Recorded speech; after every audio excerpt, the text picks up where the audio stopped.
It's raining in Rudloe, about 10 miles from Bath. Hey Gina, how are you? Nice to see you.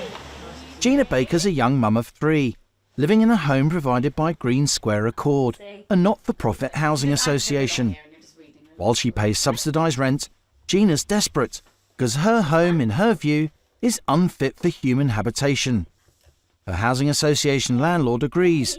2 years ago, Gina was served with an eviction notice. The entire estate she lives on deemed substandard, due to be demolished. Since then, she and her children have lived with asbestos in her walls, serious rising damp, and extensive mould. So, the mould at the moment, obviously it's been really, really bad. It has been really black mould. It has been cleaned. I have to keep cleaning it. Count the letters.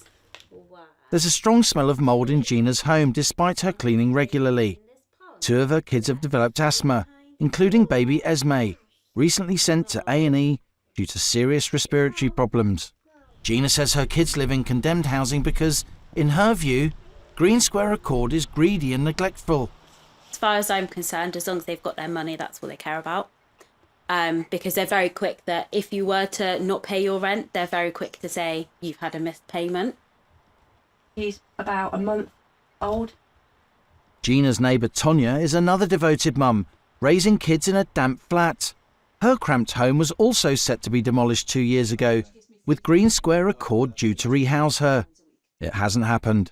So I got diagnosed with MS about 4 years ago, which is quite a struggle. It has its health problems, as in the cold, the temperature affects my MS, the stress affects my MS.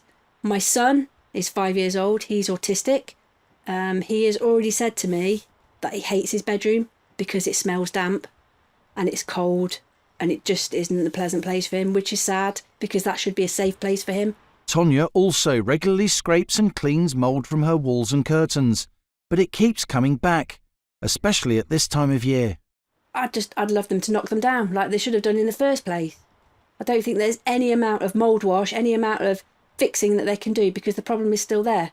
They don't put a demolition order on a property for no reason.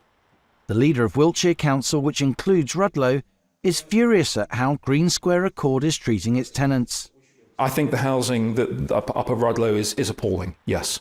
If you look at, I mean, it's relatively old housing. It's clearly not being maintained particularly well. It's getting towards the end of life. It really needs pulling down and rebuilding, but that's no excuse for not maintaining it. Green Square Accord were unavailable for interview but told us, "Last year we made the difficult decision not to proceed with our regeneration plan in Rudloe. The health and well-being of our customers is our top priority, and we take reports of damp and mould very seriously.